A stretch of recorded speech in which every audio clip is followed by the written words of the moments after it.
എല്ലാവർക്കും പുതിയൊരു വീഡിയോയിലേക്ക് സ്വാഗതം. കഴിഞ്ഞ വീഡിയോയിൽ ഞാൻ കമൻറ്റ് ബോക്സിൽ ചോദിച്ചിട്ടുണ്ടായിരുന്നു അടുത്ത വീഡിയോ ഏത് ടോപ്പിക്കുമായിട്ട് ബന്ധപ്പെട്ട് ചെയ്യണമെന്ന്. അപ്പോൾ കുറച്ച് ആൾക്കാരെ ഇന്ത്യൻ ഭരണഘടനയിൽ നിന്നുള്ള ചോദ്യങ്ങൾ ചെയ്യാമോ എന്ന് ചോദിച്ചായിരുന്നു. അപ്പോൾ നമ്മളിന്ന് പഠിക്കാൻ പോകുന്നത് കേരള PSC 2025 ഇന്ത്യൻ ഭരണഘടനയുമായി ബന്ധപ്പെട്ട് ചോദിച്ചിട്ടുള്ള ചോദ്യങ്ങളും അതിൻ്റെ ഉത്തരങ്ങളുമാണ്.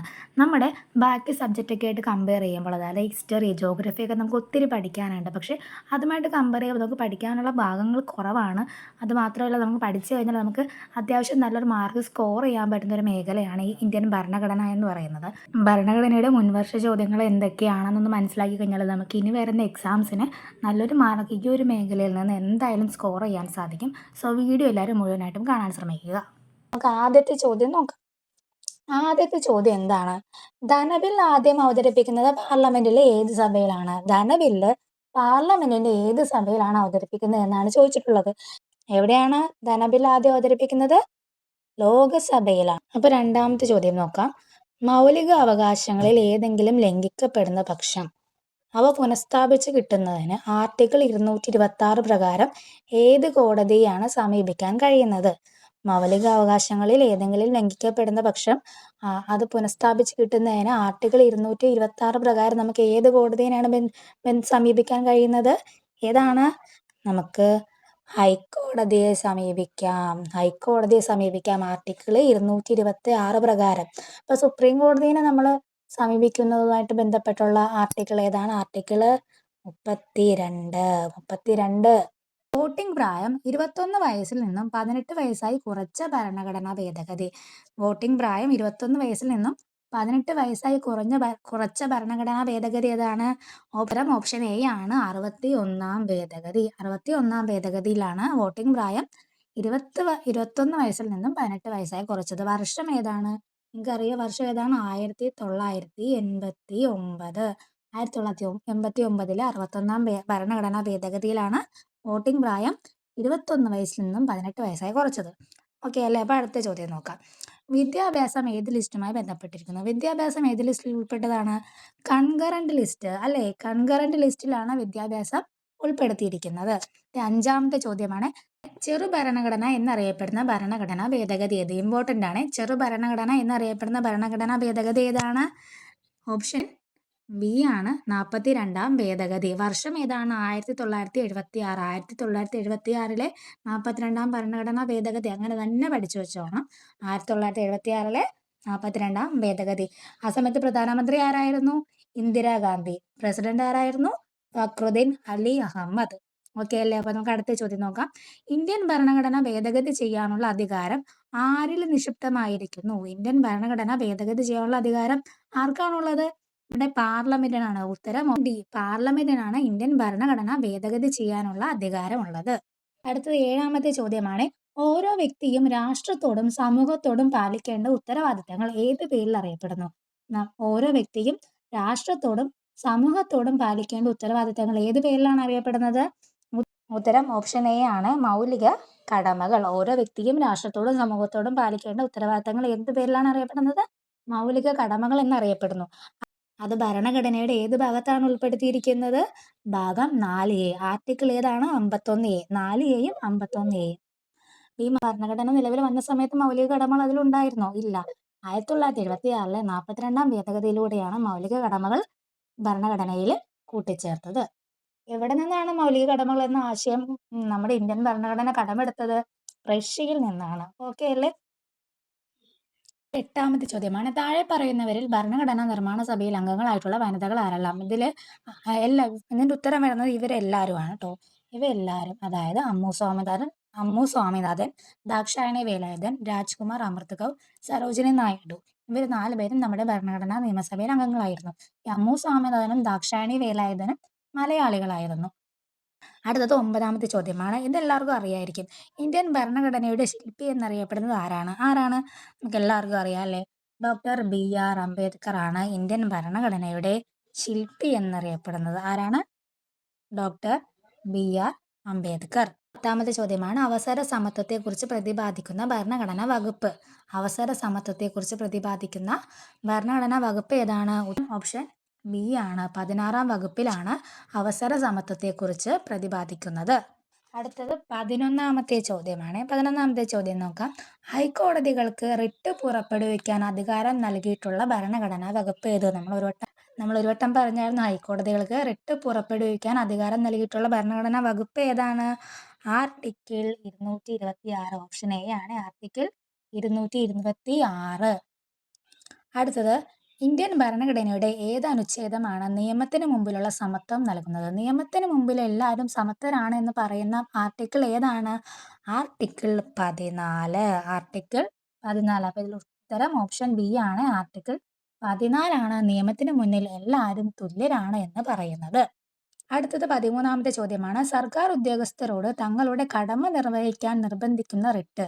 സർക്കാർ ഉദ്യോഗസ്ഥരോട് തങ്ങളുടെ കടമ നിർവഹിക്കാൻ നിർബന്ധിക്കുന്ന റിട്ട് ഏതാണ്? ഉത്തരം ഓപ്ഷൻ ബി. ഓപ്ഷൻ ബി ആണ്. എന്താണ്? മാൻഡമസ്. ഉത്തരം ഓപ്ഷൻ ബി മാൻഡമസ് ആണ്. സർക്കാർ ഉദ്യോഗസ്ഥരോട് തങ്ങളുടെ കടമ നിർവഹിക്കാൻ നിർബന്ധിക്കുന്ന റിട്ട്. അടുത്തത് 11ാമത്തെ ചോദ്യമാണ്. ഇന്ത്യൻ മൗലിക കടമകൾ ഉൾപ്പെടുത്താൻ ശുപാർശ ചെയ്ത കമ്മിറ്റി ഏതാണ്? മൗലിക കടമകൾ ഉൾപ്പെടുത്താൻ ശുപാർശ ചെയ്ത കമ്മിറ്റി ഏതാണ്? ഉത്തരം ഏതാണ്? ഉത്തരം ഓപ്ഷൻ എ ആണ്. സ്വരൺ സിംഗ് കമ്മിറ്റി. സ്വരൺ സിംഗ് കമ്മിറ്റിയുടെ നിർദ്ദേശപ്രകാരമാണ് മൗലിക കടമകൾ ഭരണഘടനയിൽ കൂട്ടിച്ചേർത്തത്. ഏതായിരുന്നു ഭേദഗതി? ഓർമ്മയുണ്ടോ? 42ാം ഭേദഗതി. വർഷം ഏതാണ്? 1976 42ാം ഭേദഗതി. അടുത്തത് നോക്കിയേ. ഇന്ത്യൻ ഭരണഘടനയുടെ ഏത് അനുച്ഛേദത്തിലാണ് മൗലിക കടമകളെ കുറിച്ച് പ്രതിപാദിക്കുന്നത്? ഇന്ത്യൻ ഭരണഘടനയുടെ ഏത് അനുച്ഛേദത്തിലാണ് മൗലിക കടമകളെ കുറിച്ച് പ്രതിപാദിക്കുന്നത്? ഏതാണ്? Article 51A. ആർട്ടിക്കിൾ 51A മൗലിക കടമകളെ കുറിച്ച് പറയുന്നത്. 51A ഭാഗം 4A. ഓക്കെ. അടുത്തത് ലോക മനുഷ്യാവകാശ ദിനമായി ആചരിക്കുന്നത് എന്നാണ്? ലോക മനുഷ്യാവകാശ ദിനമായി ആചരിക്കുന്നത് എന്നാണ്? ഓപ്ഷൻ എ ഡിസംബർ 10 ലോക മനുഷ്യാവകാശ ദിനമായി ആചരിക്കുന്നത്. അടുത്തത് ത്രിവർണ പതാക ഇന്ത്യയുടെ ദേശീയ പതാകയെ അംഗീകരിച്ചത് എന്നാണ്? ത്രിവർണ പതാകയെ ഇന്ത്യയുടെ ദേശീയ പതാകയെ അംഗീകരിച്ചത് എന്നാണ്? ഓർത്തു വെച്ചോ. 1947 ജൂലൈ 22. 1947 ജൂലൈ 22 ത്രിവർണ പതാകയെ ഇന്ത്യയുടെ ദേശീയ പതാകയായി അംഗീകരിച്ചത്. അടുത്ത ചോദ്യം 18ാമത്തെ ചോദ്യമാണ്. ഇന്ത്യയുടെ ദേശീയ ഗീതം രചിച്ചത് ആരാണ്? ഇന്ത്യയുടെ ദേശീയ ഗീതം രചിച്ചത് ആരാണ്? Option D Bankim Chandra Chatterjee. ആരാണ്? ബങ്കിം ചന്ദ്ര ചാറ്റർജി ആണ് ഇന്ത്യയുടെ ദേശീയ ഗീതം രചിച്ചത്.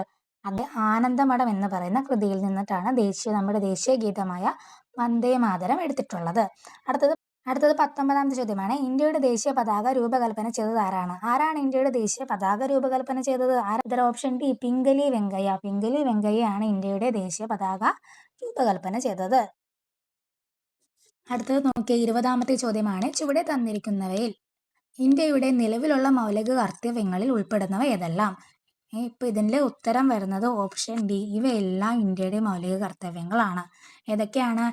ദേശീയ പതാകയും ദേശീയ ഗാനത്തെയും ആദരിക്കുക, ഇന്ത്യയുടെ പരമാധികാരം, ഐക്യം, സമഗ്രത എന്നിവയും മുറുകെ പിടിക്കുകയും സംരക്ഷിക്കുകയും ചെയ്യുക, ശാസ്ത്രവികാസം, മാനവിക പുരോഗതി, മാനവികത എന്നിവയുടെ വികാസം സംബന്ധിക്കുന്ന പ്രവർത്തനങ്ങൾ നടപ്പിലാക്കുക. ഇത് മൂന്നും ഇന്ത്യയുടെ നിലവിലുള്ള മൗലിക കടമകളാണ്. നമുക്കിപ്പോൾ നിലവിൽ എത്ര മൗലിക കടമകളാണുള്ളത്? ഇപ്പോൾ നിലവിൽ 11 മൗലിക കടമകളാണ് ഉള്ളത്. എന്നാൽ മൗലിക കടമകൾ ഇന്ത്യൻ ഭരണഘടനയിൽ ഉൾപ്പെടുത്തിയ സമയത്ത് 10 മൗലിക കടമകളായിരുന്നു ഉണ്ടായിരുന്നത്. 2002 86ാം ഭേദഗതിയിലൂടെ 11ാമത്തെ മൗലിക കടമ കൂടി കൂട്ടിച്ചേർത്തു. അതെന്തായിരുന്നു 11ാമത്തെ മൗലിക കടമ? 11ാമത് കൂട്ടിച്ചേർത്ത മൗലിക കടമ എന്തായിരുന്നു? ഓരോ രക്ഷിതാവും 6 വയസ്സിനും 14 വയസ്സിനും ഇടയിലുള്ള തങ്ങളുടെ കുട്ടികൾക്ക് വിദ്യാഭ്യാസത്തിനുള്ള സാഹചര്യം ഒരുക്കണം. ഇതായിരുന്നു 86ാം ഭേദഗതിയിലൂടെ 11ാമത് മൗലിക കടമയായിട്ട് നമ്മുടെ ഭരണഘടനയിൽ കൂട്ടിച്ചേർത്തത്. അടുത്ത ചോദ്യം നോക്കാം. ദേശീയ മനുഷ്യാവകാശ കമ്മീഷൻ ചെയർമാനെ നിയമിക്കുന്നത് ആരാണ്? ആരാണ് ദേശീയ മനുഷ്യാവകാശ കമ്മീഷൻ ചെയർമാനെ നിയമിക്കുന്നത്? ഉത്തരം ഓപ്ഷൻ എ രാഷ്ട്രപതിയാണ് ദേശീയ മനുഷ്യാവകാശ കമ്മീഷൻ ചെയർമാനെ നിയമിക്കുന്നത്. അടുത്തത് താഴെ തന്നിരിക്കുന്നവയിൽ വിവരാവകാശ നിയമവുമായി ബന്ധപ്പെട്ട ശരിയായ പ്രസ്താവന അല്ലെങ്കിൽ പ്രസ്താവനകൾ ഏതെന്നാണ് ചോദിച്ചിട്ടുള്ളത്. ഇപ്പം ഇതിൽ 1ഉം 2ഉം മാത്രമാണ് കേട്ടോ ശരി. 3ാമത്തെ തെറ്റാണ്. അതായത് 2005 വിവരാവകാശ നിയമം അനുസരിച്ചാണ് വിവരാവകാശ കമ്മീഷൻ നിലവിൽ വന്നത്. ശരിയാണ്. ഇന്ത്യയുടെ മുഖ്യ വിവരാവകാശ കമ്മീഷണറെ നിയമിക്കുന്നത് രാഷ്ട്രപതിയാണ്. അത് നമ്മൾ തൊട്ട് മുന്നേ പറഞ്ഞല്ലേ, അതും ശരിയാണ്. മുഖ്യ വിവരാവകാശ കമ്മീഷണറുടെ വിരമിക്കൽ പ്രായം 70 വയസ്സാണ്. തെറ്റാണ്. 65 വയസ്സാണ്. അപ്പോൾ ഇതിൽ 1ഉം 2ഉം മാത്രമാണ് ശരി, മൂന്നാമത്തെ തെറ്റാണ്. അപ്പോൾ ഇതിൽ 1ഉം 2ഉം മാത്രമാണ് ശരി. ഉത്തരം ഓപ്ഷൻ സി ആണ്, 1ഉം 2ഉം മാത്രമാണ് ശരി. അടുത്തത് 23ാമത്തെ ചോദ്യമാണ്. അന്യായമായി തടങ്കലിൽ വെച്ചിരിക്കുന്ന ഒരു വ്യക്തിയെ ഹാജരാക്കുന്നതിനായി സുപ്രീം കോടതി പുറപ്പെടുവിക്കുന്ന റിട്ടാണ്. അന്യായമായി തടങ്കലിൽ വെച്ചിരിക്കുന്ന ഒരു വ്യക്തിയെ ഹാജരാക്കുന്നതിനായി സുപ്രീം കോടതി പുറപ്പെടുവിക്കുന്ന റിട്ടാണ്. ഉത്തരം ഓപ്ഷൻ എ. എന്താണ് ഉത്തരം? Option A, habeas corpus. അത് എല്ലാവർക്കും അറിയാമായിരിക്കും അല്ലേ, ദൃശ്യം സിനിമ കണ്ടതോടെ എല്ലാവർക്കും അത് അറിയാം. അടുത്തത് 24ാമത്തെ ചോദ്യമാണ്. ചോദ്യം ഇതാണ്. ഇന്ത്യയുടെ ദേശീയ ഗീതമായ വന്ദേ മാതരം ഏത് കൃതിയിൽ നിന്നാണ് എടുത്തിട്ടുള്ളത്? നമ്മൾ കുറച്ച് മുന്നേ പറഞ്ഞായിരുന്നു അല്ലെ, ഏത് കൃതിയിൽ നിന്നാണ് വന്ദേ മാതരം എടുത്തിട്ടുള്ളത്? ഓപ്ഷൻ ബി, ആനന്ദമഠം അല്ലെ, ആനന്ദമഠം. അപ്പോൾ നമുക്ക് 25ാമത്തെ ചോദ്യം നോക്കാം. താഴെ പറയുന്നവയിൽ ഇന്ത്യൻ ഭരണഘടനയിൽ നിലവിലുള്ള മൗലിക അവകാശങ്ങളുടെ പട്ടികയിൽ ഉൾപ്പെടാത്തത്. അപ്പോൾ ഇതിൽ ഏതാണ് നമ്മുടെ മൗലിക അവകാശങ്ങളുടെ പട്ടികയിൽ ഉൾപ്പെടാത്തത്? ഓപ്ഷൻ ബി, സ്വകാര്യ സ്വത്തിനുള്ള അവകാശം. ഏതാണ് ഇതിൽ ഉത്തരം വരുന്നത്? ഓപ്ഷൻ ബി ആണ്, സ്വകാര്യ സ്വത്തിനുള്ള അവകാശം നമ്മുടെ മൗലിക അവകാശങ്ങളിൽ ഉൾപ്പെട്ടതല്ല. ബാക്കി ചൂഷണത്തിനെതിരായുള്ള അവകാശം, മതസ്വാതന്ത്ര്യത്തിനുള്ള അവകാശം, സ്വാതന്ത്ര്യത്തിനുള്ള അവകാശം, ഇത് 3ഉം മൗലിക അവകാശങ്ങളാണ്. നിലവിൽ എത്ര മൗലിക അവകാശങ്ങളാണ് ഉള്ളത്? 6 എണ്ണമാണുള്ളത്. അതെല്ലാം അറിയാലോ എല്ലാവർക്കും. അറിയില്ലെങ്കിൽ എല്ലാവരും പഠിച്ചു വെച്ചു. അപ്പോൾ നിലവിൽ എത്ര മൗലിക അവകാശങ്ങളാണ് നമുക്കുള്ളത് എത്ര മൗലിക അവകാശങ്ങളാണ്? 6 മൗലിക അവകാശങ്ങളാണ്. അപ്പോൾ മൗലിക അവകാശങ്ങളും അതുമായിട്ട് ബന്ധപ്പെട്ടിട്ടുള്ള ആർട്ടിക്കിളും കറക്റ്റായിട്ട് പഠിച്ചേക്കണം, കേട്ടല്ലോ. അപ്പോൾ ഇനി 26ാമത്തെ ചോദ്യം നോക്കാം. ഇന്ത്യൻ ഭരണഘടനയിൽ മൗലിക കടമകൾ എന്ന ആശയം ഉൾപ്പെടുത്തിയിരിക്കുന്നത് ഏത് രാജ്യത്തിൻ്റെ ഭരണഘടനയിൽ നിന്നാണ്? ഏത് രാജ്യത്തിൻ്റെ ഭരണഘടനയിൽ നിന്നാണ് നമ്മൾ മൗലിക കടമകൾ എന്ന ആശയം ഉൾപ്പെടുത്തിയിരിക്കുന്നത്? ഉത്തരം ഓപ്ഷൻ എ ആണ്, സോവിയറ്റ് യൂണിയൻ, USSR അല്ലെങ്കിൽ റഷ്യ. സോവിയറ്റ് യൂണിയനിൽ നിന്നാണ് നമ്മൾ മൗലിക കടമകൾ എന്ന ആശയം നമ്മുടെ ഭരണഘടനയിൽ ഉൾപ്പെടുത്തിയിരിക്കുന്നത്. അടുത്തത് 27ാമത്തെ ചോദ്യമാണ്. ഇന്ത്യയിലെ മുഖ്യ വിവരാവകാശ കമ്മീഷണറെ നിയമിക്കുന്നത് ആരാണ്? ഇന്ത്യയുടെ മുഖ്യ വിവരാവകാശ കമ്മീഷണറെ നിയമിക്കുന്നത് ആരാണ്? ഉത്തരം ഓപ്ഷൻ എ, രാഷ്ട്രപതിയാണ് മുഖ്യ വിവരാവകാശ കമ്മീഷണറെ നിയമിക്കുന്നത്. അടുത്തത് 28ാമത്തെ ചോദ്യമാണ്. ചോദ്യം, അന്താരാഷ്ട്ര തർക്കങ്ങൾ മധ്യസ്ഥം വഴി ഒത്തുതീർപ്പാക്കുന്നതിന് രാജ്യം പ്രോത്സാഹിപ്പിക്കേണ്ടതാണ് എന്ന് പരാമർശിക്കുന്ന അനുച്ഛേദം. അന്താരാഷ്ട്ര തർക്കങ്ങൾ മധ്യസ്ഥം വഴി ഒത്തുതീർപ്പാക്കുന്നതിന് രാഷ്ട്രം പ്രോത്സാഹിപ്പിക്കേണ്ടതാണ് എന്ന് പരാമർശിക്കുന്ന അനുച്ഛേദം ഏതാണ്? ഉത്തരം ഓപ്ഷൻ ഡി ആണ്, അനുച്ഛേദം 51(4). ഉത്തരം ഓപ്ഷൻ ഡി ആണ്, അനുച്ഛേദം 51(4). അടുത്ത 29ാമത്തെ ചോദ്യമാണ്. രാജ്യസഭയുടെ അധ്യക്ഷനും ഉപാധ്യക്ഷനും ലോക്സഭയുടെ സ്പീക്കർക്കും ഡെപ്യൂട്ടി സ്പീക്കർക്കും ഉള്ള ശമ്പളം, ഭത്ത ഇവയെക്കുറിച്ച് പരാമർശിക്കുന്ന ഇന്ത്യൻ ഭരണഘടന ആർട്ടിക്കിൾ. രാജ്യസഭയുടെ അധ്യക്ഷനും ഉപാധ്യക്ഷനും ലോക്സഭയുടെ സ്പീക്കർ, ഡെപ്യൂട്ടി സ്പീക്കർ ഇവർക്കുള്ള ശമ്പളം, ഭത്ത ഇവയെക്കുറിച്ച് പരാമർശിക്കുന്ന ഇന്ത്യൻ ഭരണഘടന ആർട്ടിക്കിൾ ഏതാണെന്നാണ് ചോദിച്ചിരിക്കുന്നത്. ആർട്ടിക്കിൾ ഏതാണ്? ഓപ്ഷൻ എ ആണ്. ഉത്തരം ഓപ്ഷൻ എ, ആർട്ടിക്കിൾ 97 ആണ്. അടുത്ത ചോദ്യം നോക്കാം. 30ാമത്തെ ചോദ്യമാണ്. തദ്ദേശ സ്വയംഭരണ സ്ഥാപനങ്ങൾക്ക് ഭരണഘടനാ അംഗീകാരം ശുപാർശ ചെയ്ത കമ്മിറ്റി. തദ്ദേശ സ്വയംഭരണ സ്ഥാപനങ്ങൾക്ക് ഭരണഘടനയുടെ അംഗീകാരം ശുപാർശ ചെയ്ത കമ്മിറ്റി ഏതാണ്? ഉത്തരം option A, PK Thungon committee. അപ്പോൾ ഇന്നത്തെ വീഡിയോ ഇത്രയേ ഉള്ളൂ. ഇതിൽ 30 ചോദ്യങ്ങളാണ് ഉണ്ടായിരുന്നത്. നിങ്ങൾക്ക് കിട്ടിയ മാർക്ക് നിങ്ങൾ കമൻറ്റ് ചെയ്യുക. പിന്നെ ഭരണഘടനയുമായി ബന്ധപ്പെട്ട് PC ചോദിച്ച ചോദ്യങ്ങൾ ഇവിടെ തീർന്നിട്ടില്ല, ഇനിയും ഒത്തിരി ചോദ്യങ്ങളുണ്ട്. നിങ്ങൾക്ക് ഇത് ഉപകാരപ്രദമായെന്നാണെങ്കിൽ ഇതിൻ്റെ സെക്കൻഡ് പാർട്ട് വീഡിയോ ഉടനെ ചെയ്യുന്നതാണ്. അപ്പോൾ നിങ്ങൾ എന്തായാലും വീഡിയോ കണ്ടിട്ട് നിങ്ങളുടെ അഭിപ്രായം കമൻറ്റ് ബോക്സിൽ പറയണേ. അപ്പോൾ അടുത്ത വീഡിയോ ആയിട്ട് വീണ്ടും കാണാം. അതുവരെ എല്ലാവരും നന്നായിട്ട് പഠിക്കുക.